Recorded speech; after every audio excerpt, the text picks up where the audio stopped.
So, hi everybody and welcome to this GenCFO Talks. My name is Chris Argent and I am here to host this fantastic talk on cracking the code for FP&A transformation, a playbook to success. Now, the most important thing about this today is that if you are here live, then make sure that you are engaging, you're asking questions. We have a fantastic team of people who are here today to discuss the subject. So it's your opportunity to ask questions. If you're not watching this on record, then make sure that you get involved today. And I'm going to come on to how we can do that now. But GenCFO Talks is meant to provoke us into action, or certainly meant to provoke a few thoughts. And today is going to be no different. FP&A transformation is happening. People are grappling with the subject, and we don't want this to be just another webinar or another sort of, boring leadership chat. We want to get into the nitty gritty and really help you make change. And we've got some great people to do that with you today. So, as I said, this is to be, an interactive session. You have the buttons on the screen that you can use to sort of give us thumbs up if you like what we're saying, or laugh at what we're saying, whatever. Use the reaction buttons. Also use the chat just to sort of interact with each other. Kira has just put in a question there. So where's everybody joining from today? It'd be great to sort of see those locations popping up so we can maybe flavor the conversation regionally. We've got Liverpool, London there straight away. And this is going to be recorded. So if you are looking for the replay, then go onto our community afterwards. You can sign up to a free trial and you can share that content or use that content again after today. So today doesn't happen without great partners. And today we are going to be talking to a great person from Revelwood who's joining the panel. And if you haven't heard of Revelwood, where have you been? They're in the US, they're in the UK, and they are a fantastic partner for executing FP&A strategies, amongst lots of other things in the FP&A and CFO space. And if you have your phones ready, you can click on that QR code and it will take you out for more information about Revelwood.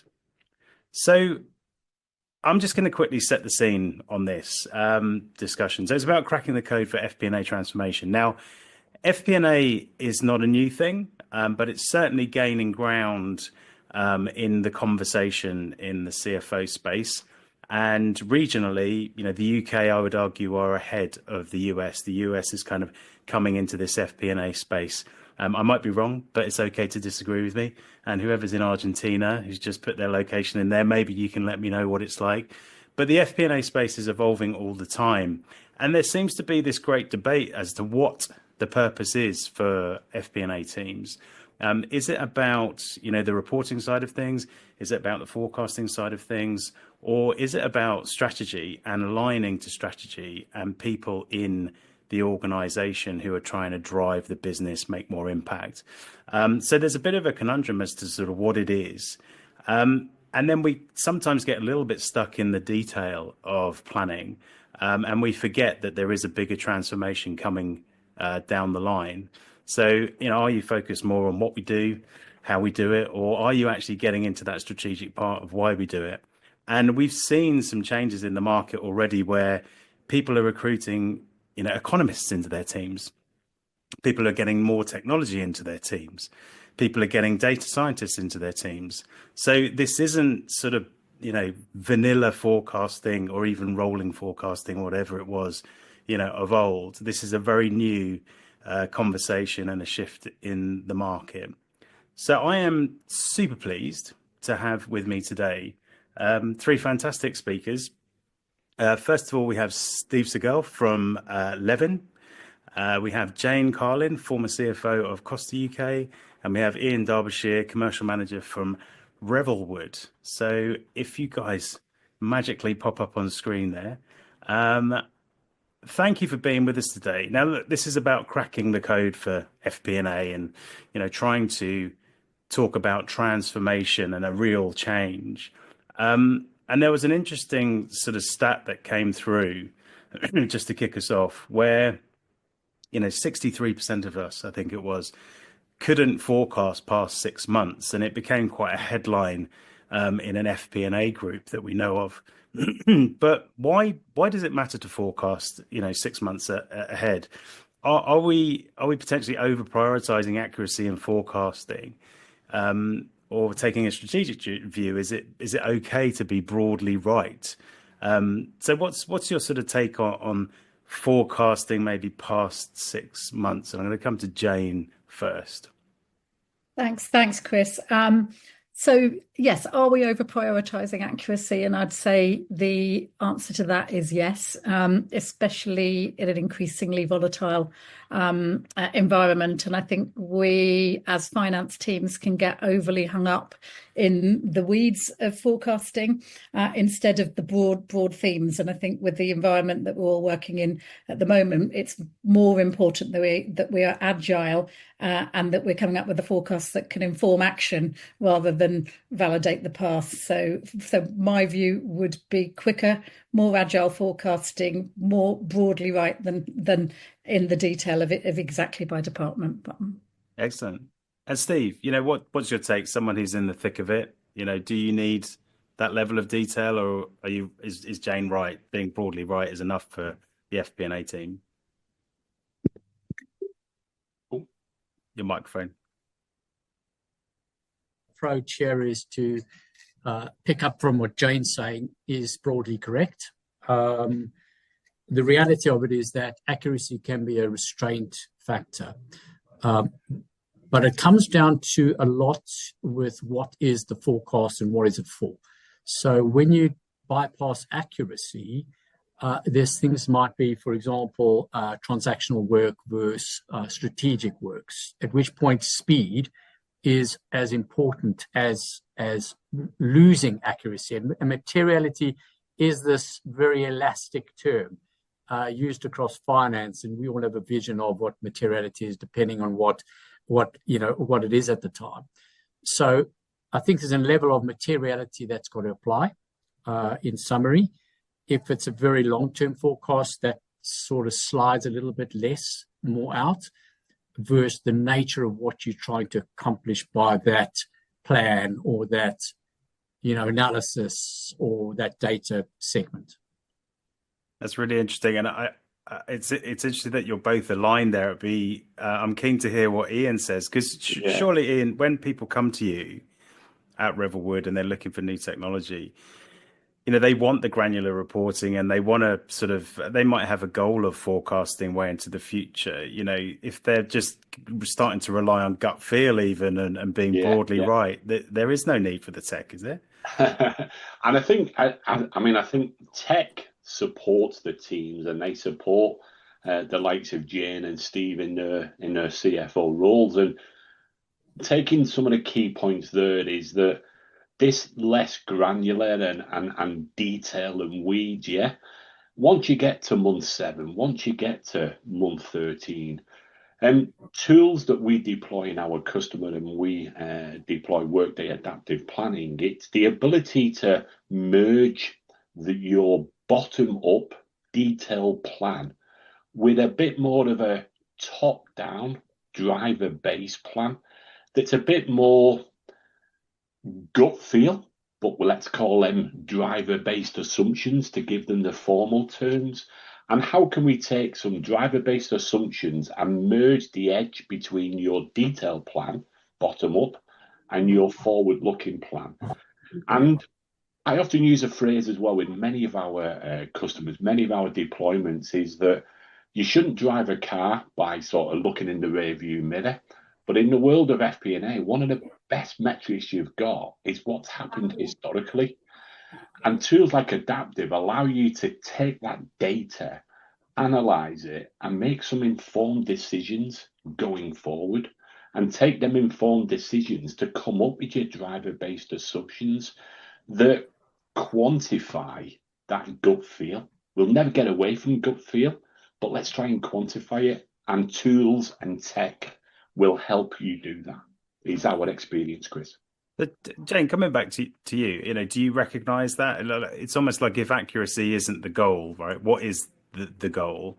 There's a level of accuracy and there's sort of components of understanding what is an okay level of accuracy. But what is the goal if we park accuracy for a bit?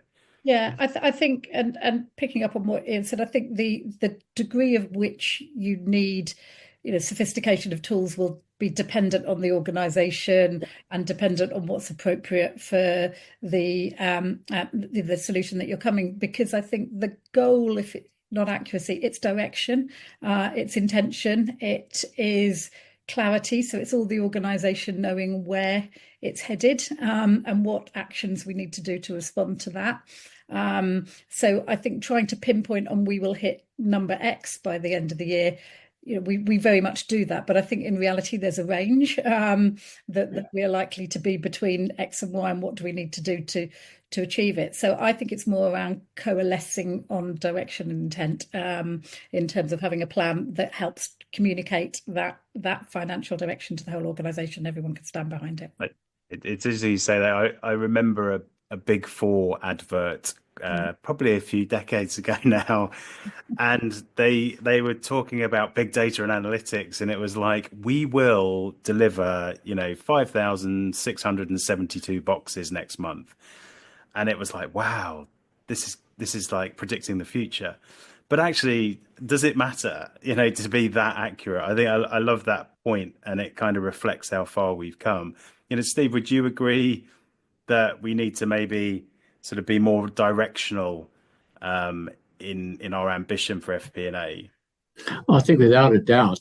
I think it comes back to the first question one would ask is, ultimately, through your analysis or prediction, what is it you're trying to, what's your outcome? What is the outcome you're seeking? So if it's about the number of boxes, in this case, delivered, and it's 5,765 or 6, it fundamentally doesn't really make a difference. So it goes back to that first question around outcomes. And if you can understand what the outcomes that you're seeking in the medium and longer term, short term is slightly different, but longer term, then it touches on what Jane was saying around culture and culture to information, as well as looking at what Ian was saying around gut feel versus data. I'm a real believer, by the way, in gut feel, in the sense that gut feel is experience. It's a synonym. It's another name for it.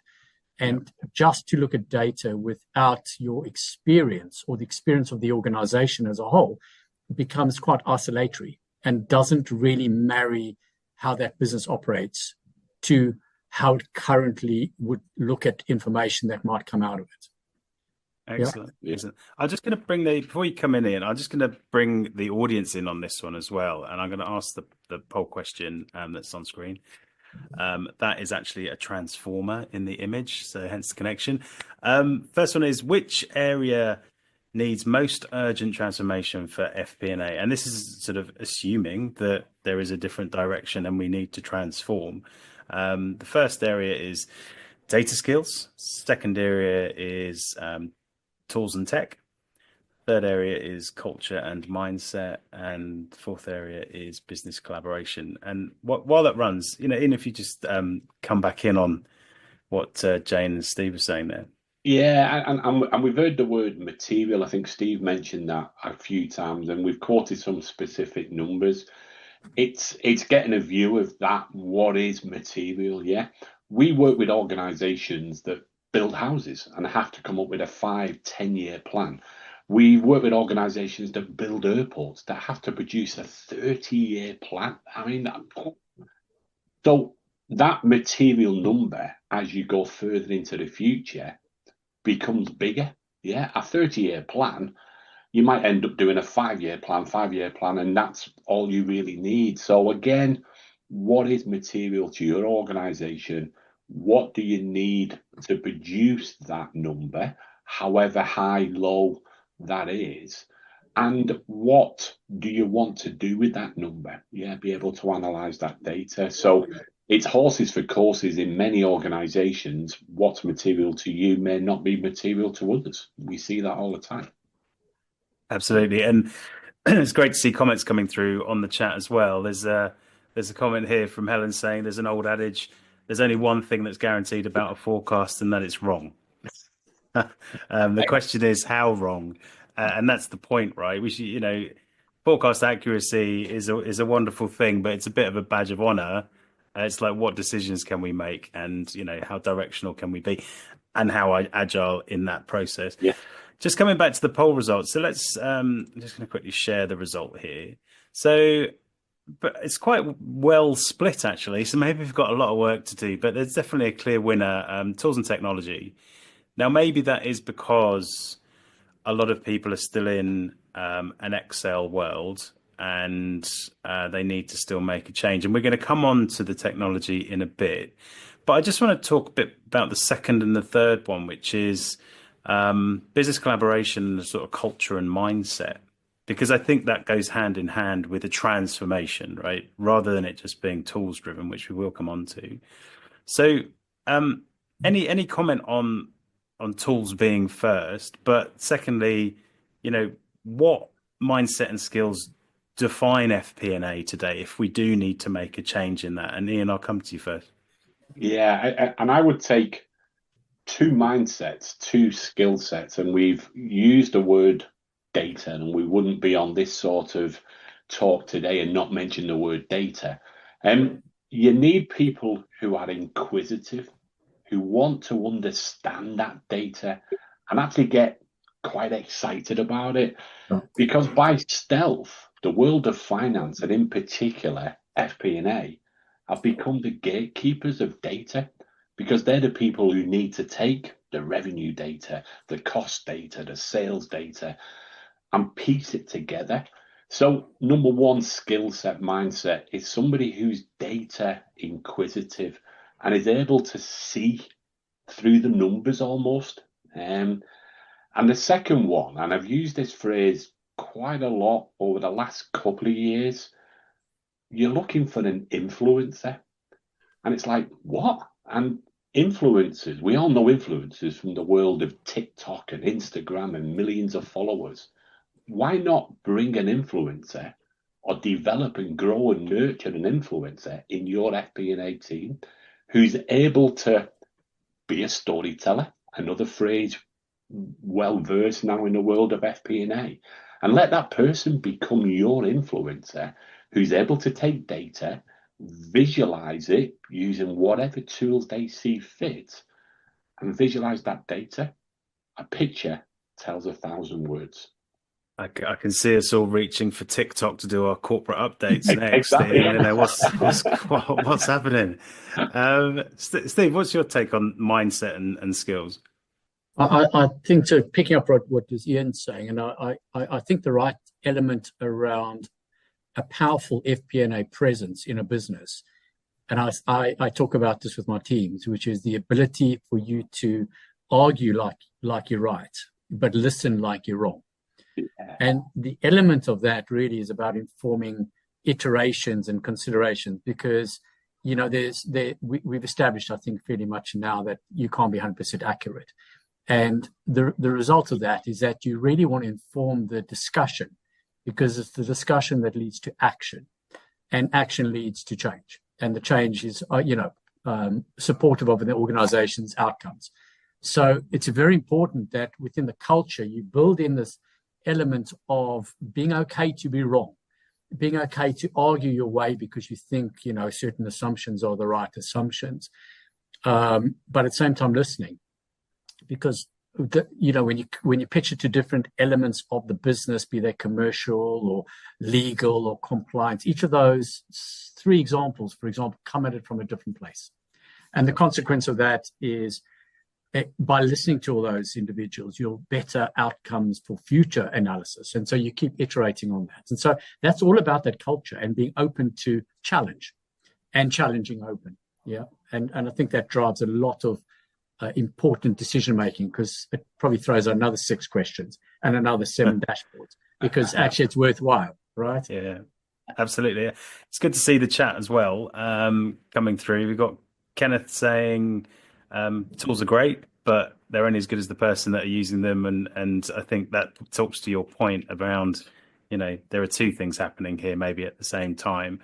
Jane, anything to add on the sort of skill set side or the mindset?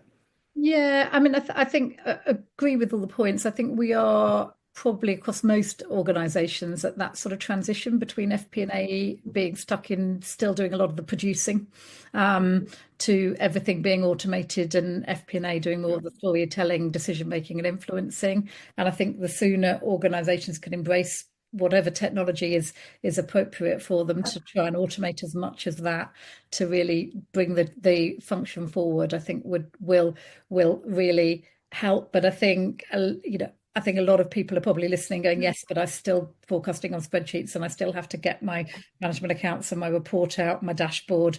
I think that's the conundrum. You want to really be able to leapfrog to them being in a world where everything's sort of predictive and you're looking at the data and working with people to decide outcomes. And I think there's a little bit of work to do to get to A to B. Yeah. Well, let's talk about that. Let's set us up really nicely for the next question. It's as if you know what it was. But, Ian, you talked about this sort of top-down, bottom-up approach to planning. And, Steve, I'll come to you first on this from an operational point of view. If we are genuinely going to start moving up into strategy and to be much more directional and the influencer that Ian talks about, how do we bridge the gap between top down and bottom up planning? I think, some of it picks up on the tech a little bit, like if you're going to walk 5 kilometers or you're going to take a car, you are going to get to the same place. It's just going to take you a lot longer. And so allowing your ability to move very quickly is very supportive of the top down, bottom up, because it allows you to look at the strategy, because often defined by board, investor, shareholder type mindset, and then comparing it to the bottom up, which is the operational piece. And it's very typical to go out into a very sales organization and ask individuals what they might seek to do. And they'll likely, if they're bonus incentived, come in slightly under where they think they likely will land up. But that's likely to be lower than what the board require. So there's this constant iterations again, and that goes back to the conversation and culture is about iterating and being comfortable with that, so people can buy in on their forecasts or their iterations or their analysis. It doesn't have to be a forecast, so that you can kind of come to the same point. The element is the tighter the congruency across the business, the more powerful that organization will operate. Yeah, Ian, you gave us that visual of top down, bottom up. What's your take? I think my take is that iterative approach and the ability to almost blur the edges is to make sure that you're able to analyze that data, consolidate that data, to spend more time reviewing and seeing the wood from the trees. And if you're able to see the wood from the trees, you can blur the edges. And iteratively, your phrase before, Steve, really resonated with me, is that you've got to be able to go in thinking it's right, but accepting you're going to be told it's wrong, because invariably a forecast is a guess. That's basically what it is. And it's the ability to be able to quickly do that iteration. A bottom-up detailed plan is going to take you a while, because you're going to have to interact with the business and etc. But if you want to take a longer-term view, business driver, add an extra %, add the board overhead that says, well, you said that number, but I need this number, and let's put that in the top-down plan and allow us to give us a stretch target, and we've all heard what they are. Yeah, so that would be my take, Chris. And I suppose as a result of this, this leads on to the poll question. The result is that we are telling the story, right? Because surely influencers talk stories as well as have a TikTok account. And the poll question is to the audience. If the audience has a quick look at the screen, they see the poll, and it's how confident are you in your team's ability to tell the story behind the numbers? And if you are responsible for producing the numbers, then be as honest as you can. You are the team. And the answers are very confident, somewhat confident, needs work, or we mostly focus on data, not narrative. So while that's running,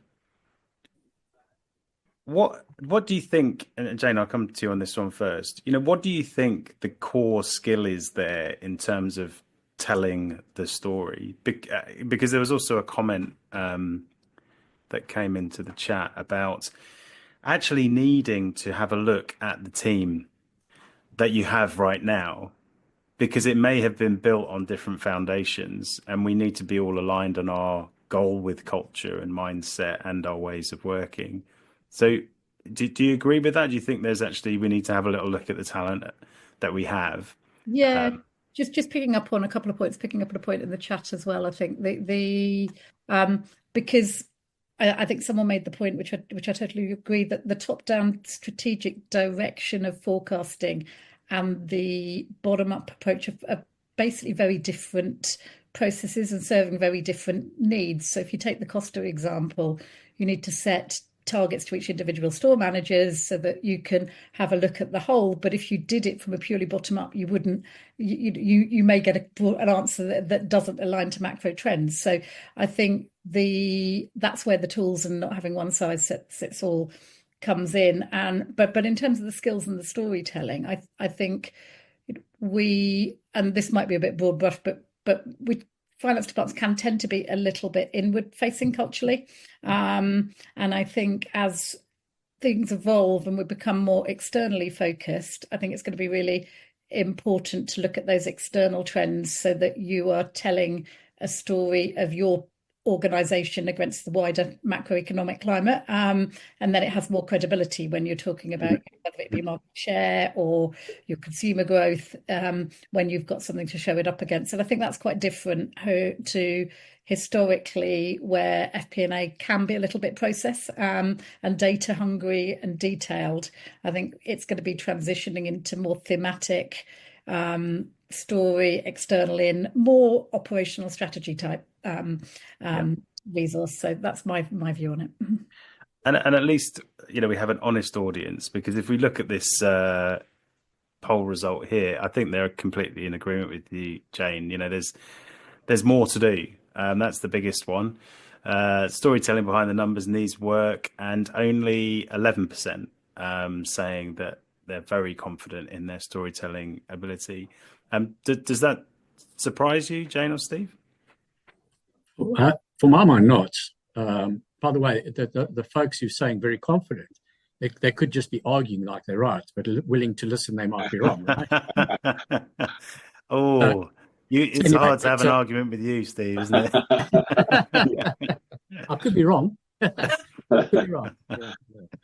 Yes, yes. Sorry, I just threw that in. I'll throw it back to Jane. No, I mean, I think I agree. I think most FP&A departments would say that, or if I talk of the ones that obviously have been in my teams in the past, would say that they just wish they had more time to do the storytelling and the data decision and less on the churn and the value add. So I think people come into that area that want to be able to do that, but sometimes get constrained in the day-to-day. And I think that's so I'm not surprised to see that quite a few departments are saying that it needs work, or they're somewhat confident. Yeah. I think if I might add something to that, if you don't mind. If you don't mind, it's just one of the things my observation is there's a lot of very clever individuals in the world, and sometimes you've got to lose that ego associated with having the most wonderful, sexy formulas and outcomes and graphs and pictures and dashboards, because the reality about being able to change organizational behavior is your ability to influence through storyboards. And a storyboard is only as good as that could be understood by the audience. So if you produce something fantastic and nobody understands it, you might as well have, gone home early that day. The element of that is therefore focusing on how people interpret and understand data. That's the key metric that good FP&A brings. Yeah. That's excellent. I'm just going to move the conversation on and come back to a point that Jane was making earlier, because it does sound like we're all violently agreeing in a way that, look, we're not quite there. We know actually what needs to be done. We need better technology, but we also need to have a bit of a strategy around our talent and our culture as a result of that. But you touched on one point there, Jane, which I think is a little different. The kind of outside in data and using that for driving decisions. And nobody can ignore, right? I think this conversation started probably a long time ago, but then the pandemic hit and we started to think, okay, there's more black swan events happening in the world, and I think today nobody can really take their eye off the news, business news or politics when it comes to running a business. So what's sort of stopping us from using more of that data? And in reality, kind of how easy is it to use? Because is that partly the reason why we're not using it? I think it's a mindset shift. I think the data broadly, it might have some cost associated with buying some of it, but broadly you can get a lot of the data that you would need in terms of trends, and you just need to pick your source. I think it's confidence, and I think it then is it shifts the narrative from being very insular company focused to where do we sit against our competitors and our consumers. And I think that's something that is slightly different. That's tended to sit slightly more with the strategy departments. And I think as that comes together, I think it's going to be really more important to go more from for example, what's our share, goal, and how are we going to get there, rather than how many boxes do we think we can dip by the end of the year. And so, yeah, I think it's more cultural. I don't think there's anything technically, apart from probably in decision paralysis, that there's a lot of data out there and people don't know which ones to choose. I think there's no other reason other than that it needs a boost to get it forward. And it sounds like we need to start thinking more like a strategy team or like an economist, right? I don't know whether anyone's got examples of that within their world, but it certainly means that we're sort of moving up the world if we are. Jane? Yeah, I think absolutely. And I think if you then take that step further to look at then more analysing and taking, the capabilities of predictive AI, for example, that needs to be able to predict performance, not just based on what you've done in the past, but what external factors it sees coming forward, whether that be economic growth, whether that be commodity price increases, for example, or in the case of coffee, a great one is weather. And a lot of FMCG businesses, you can predict an up and down compared to what the forecast is going to be for the next few weeks or months. So I think that's really where we need to get to a little bit more, and that goes back to that point about coming from being producers to influencers, and having people in the team who've got those data skills to see what data is needed to inform decisions and build models that then give us those outcomes. Steve, would you recognise that from Levin's point of view? I do think so. I think one thing that sort of resonates for me through this conversation is perfection is the enemy of good. Mm-hmm. So you tend to look at all the data out there, and be it macro or economic or political, and you can get lost in that. And what you really have to do is go back to the original thing I said, what is the outcome you're seeking? And that narrows down what you use and how you use it. And that gives you a much clearer focus of what you're trying to create. Once you've got that, then being able to produce something that makes sense becomes much more achievable, and also much more open, much more accepted by everyone in the organization, because it's narrow and deeper. Yeah. I'm just going to move on to something else that I wanted to catch here as well, and coming to you, Ian, on this one. So, GenCFO talks about various things, on a monthly basis, and we recently had a conversation around digital twins, and this is the whole concept of almost like being able to reproduce your business, as a data model, and therefore plan off the back of it. I'm just curious, as you're on this call, and this is FP&A transformation, right? So digital twin may be something for the future. What's your take on that role within FP&A?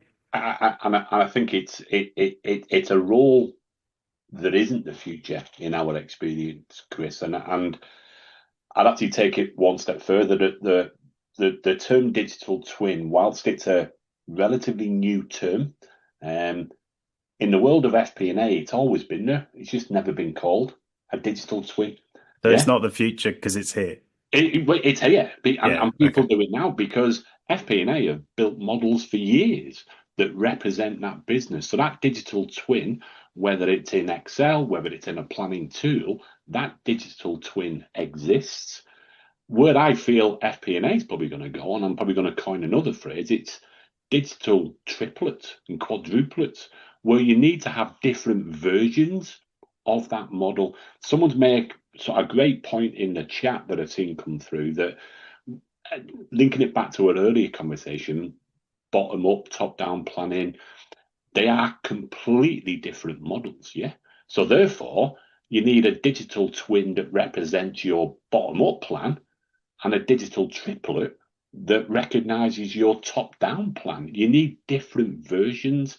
And where tools and tech can help is the ability to have multiple versions of the same information that would take a lot of time to produce in tools like Excel. I'm not saying you can't do it. It would just take more time. To use Steve's point, you'll still get to the 5 kilometer mark, but it'll take you a bit longer. You're going to need to run it again. So having a tool that can take a model, copy it, give you a new what if, new scenario, another twin, another triplet, another quadruple. So I think that world is now today, Chris. We see that an awful lot.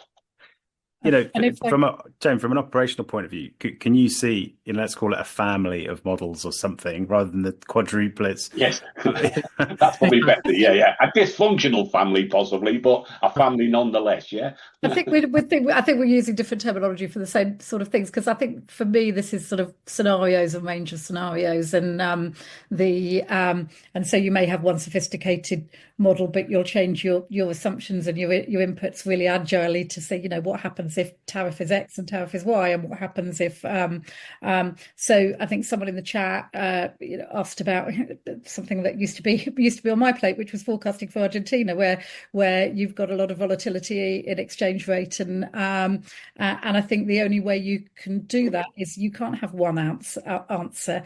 You can have a range of forecasts from assumption A to assumption B with a range of actions, and I think that's why you need flexible scenarios. You need to see if X happens, it could have impact Y and the mitigating actions of this, and if this happens, then the impacts this and mitigating actions is that, which is back to that FP&A informing decisions rather than just giving you here's it, what we're going to do about it. So I think that's my version of the digital triplet, quadruplet. I think is range based outcomes. I think there's another twin in the room which is going to make a hell of a difference.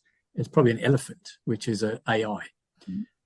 So we talk about, the ability to have multiple scenarios and running multiple views of that. And I think we are slowly getting much better at gaining tools through AI elements associated with that. Although I think still a little bit hyped up at the moment, it must be said. It's still a bit LLM focused and not enough clever focused.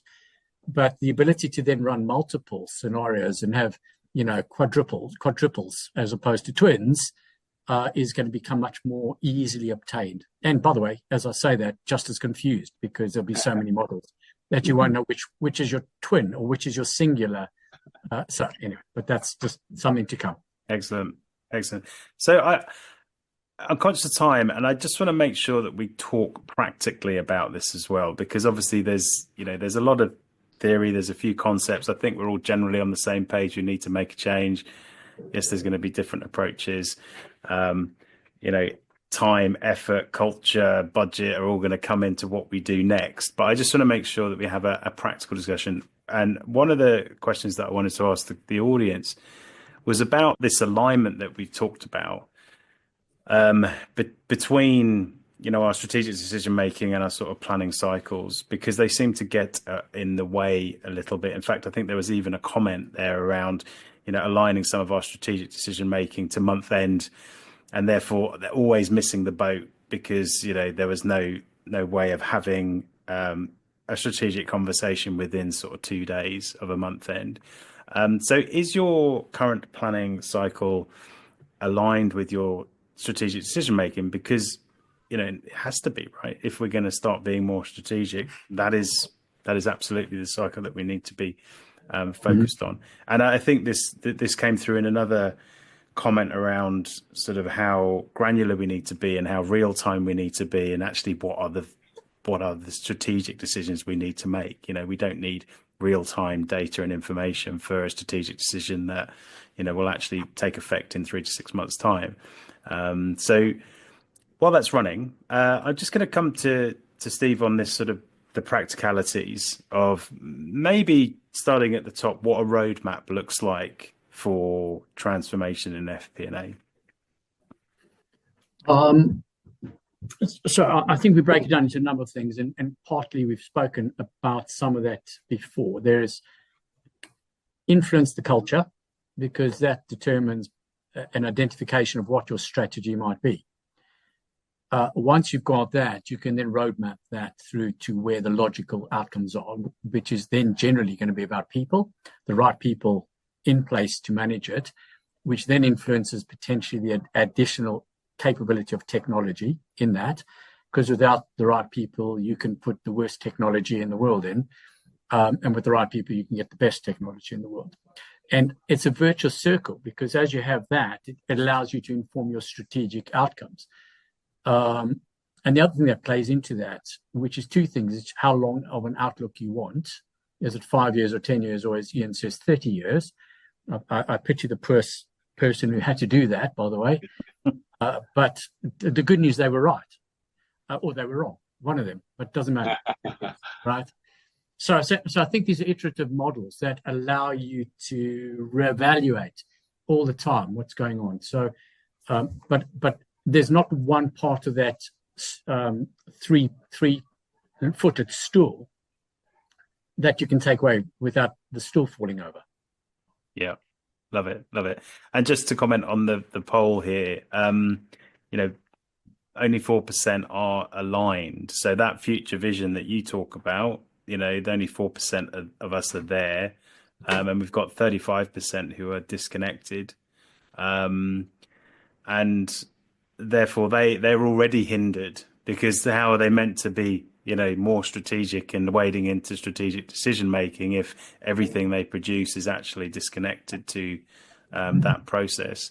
So just coming back on a sort of more practical note, Jane, roadmap or vision, or all the way down to sort of operational realities, what does a sort of practical transformation look like for you? I mean, I agree with what Steve said, but I do think focusing in on getting the tools and technology, because I think AI is moving so quickly, and I think getting your data, getting your models in a way that you can start using them in an AI-enabled world to be able to really leapfrog is really key, and then therefore you need the skills in the team of people that can embrace that and start challenging that. It'd be very easy to say, oh, don't worry, do small wins on a spreadsheet, but I think all of your competitors are going to be jumping leaps and bounds ahead if you stay in that world. So I think if your technology, you don't have to be on a fantastic sort of IBM planning and Anna Planner adaptive now, because I think the tools are evolving so fast that I think there will be a sort of a affordable entry level way of really automating your processes if you so want to. So I think that, and really crystallizing what your output and what you want to achieve. I think I'm sure we've all worked in organizations where there's reams of data and reports and you can't see the wood for the trees. But I think it's what are the most important metrics? What do I want to be able to produce quickly and agilely? And how do I then work back to be able to automate that for my organization? Yeah. Know the direction you want to go in. Absolutely. Yeah. In practical tips for transformation. Yeah, and the way that we get involved in that transformation discussion, as you'd expect, an awful lot of the time, and we always try and visualize it as a triangle. Interestingly, Steve used the same 3 points really. And if we take the bottom left and look at that as data, the bottom right being people with the right mindset, the right inquisitive mindset, yeah. And at the top is the direction coming from the board. What do we want to achieve? Yeah. And that roadmap is not just a straight line. It's then making sure we touch all of them points with the right tools, the right people that allows us to analyze the data, allow us to have the inquisitive mindset, but making sure we're hitting the top of that pyramid, that triangle, with what the board need from the business. What are they driving for? And then it's trying to find the right tools, the right people in the middle of that triangle. So that's how, back to my picture tells 1,000 words, when we're having these early conversations with customers, visualize it as a triangle with 3 key points is what we typically do. Can I poke the bear a little bit though on this, right? Because there is a risk that we are navel gazing a little bit, and we are, self-elected FP&A transformers, strategists within business. Do we really think that FP&A are ready to lead, or will another team get there first? Strategy teams are already in place. Operational teams arguably may even be ahead of us in terms of planning. So is FP&A ready, and who wins? And I'll come to Jane first because I think you got your hand up. I've also got something to say on this. I don't think either wins. I think they start to synergize, and I think they get closer and closer together. And I think that FP&A becomes almost the operational arm of bringing some data reality, sense check and balance to some of the blue sky thinking that strategy should be opening up and discussing. So I see it very much, and over time they may become almost one, but I think initially I think they're going to become more and more symbiotic and more closely joined. It's not a competition. Yeah. Okay. Steve, do you agree? I do agree. You're seeing more and more the emergence of, CFO type roles or COFO type roles, where operations and finance are merging. And the need for that is because, the strategy and the sort of long-term strategies only as informative as the data that backs it up. And it's great to have, a long-term strategy. But the minute you do that, someone's going to say, well, how does that work? How does that backed up? Where's your evidence for the world changing the way you expect it to? And likewise, if you are producing a lot of information that has a lack of clear direction in terms of a strategic outlook, it becomes very rough and ready, and nobody can really follow it. It becomes data overload. Really, it's like typing any number into Google and seeing what comes out. Answer.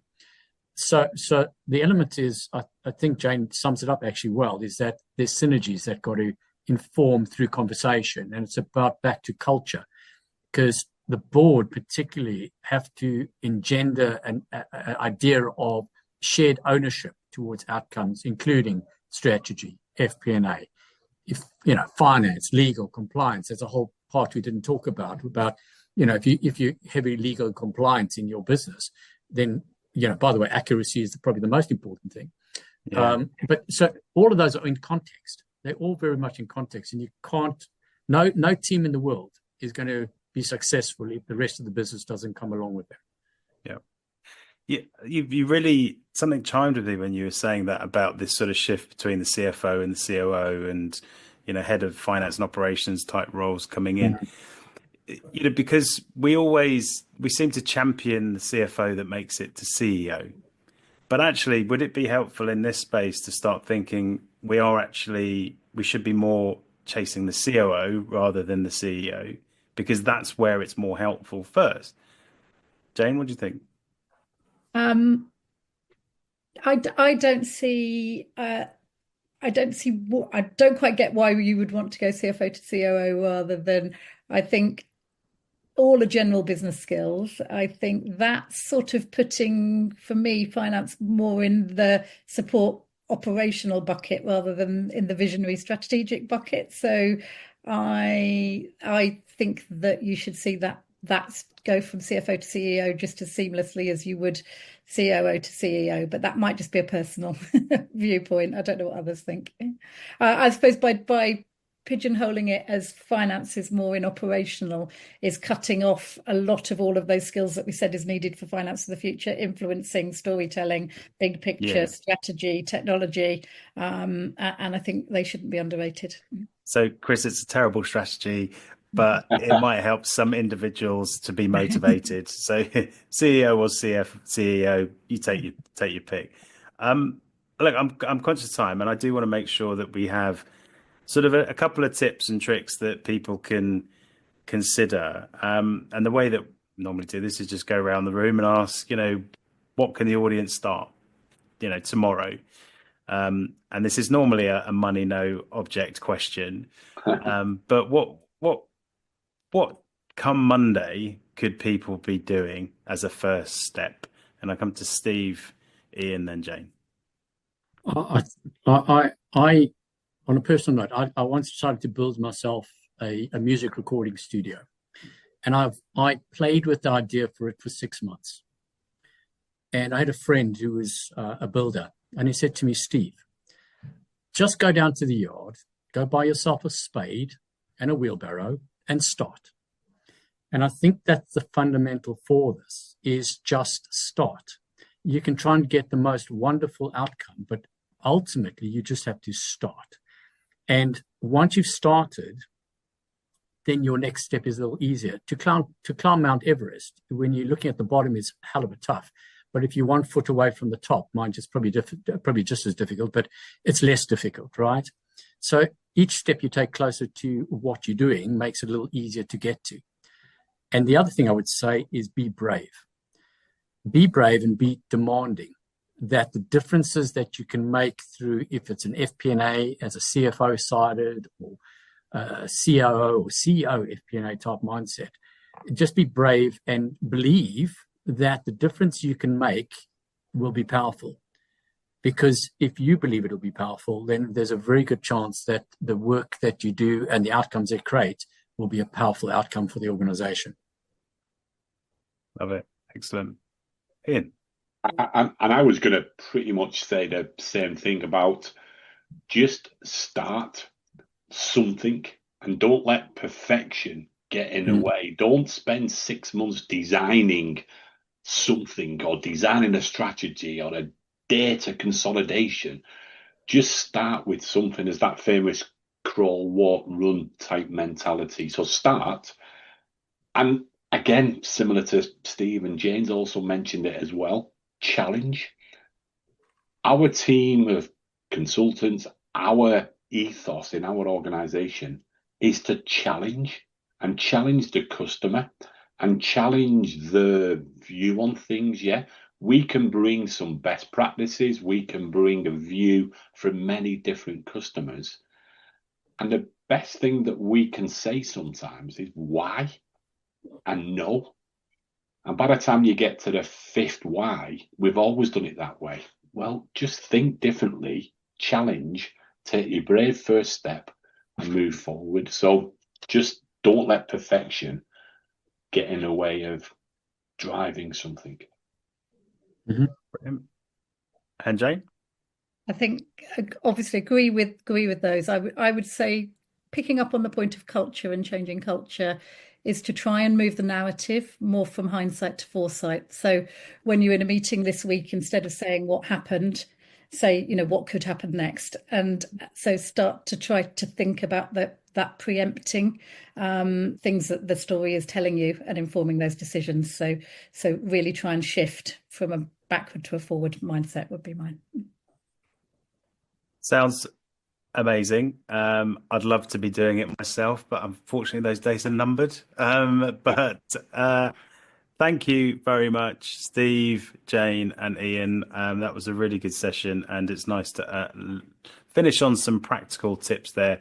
And I'm sure if people want to connect with Ian at Revelwood and Jane and Steve, then you'll find them through those links and on LinkedIn.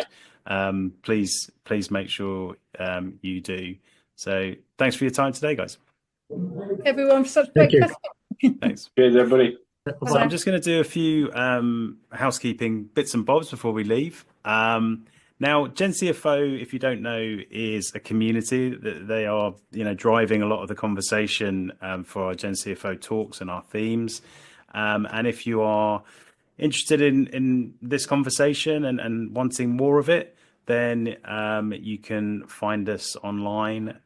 We have lots of events coming up. And we have another fantastic virtual session coming up on the 8th, actually next week. Maybe how the ERP leans into some of this transformation, if you're interested in that. But the one that I want to highlight and is in bold here is on the awards side of things. You can't possibly have missed the news from the GenCFO Awards. But I just wanted to remind everybody, members, public, if you want to just come along for a good night or see the best of the best in the industry, then our early bird closes tomorrow. So you can benefit from that ticket if you want to come along on the 19th of June at the Ministry of Sound, which is why that logo is there. Anyway, thank you for today. Thank you for your time. I'm going to finish on time and hope to see you on the community very soon. Take care. Bye.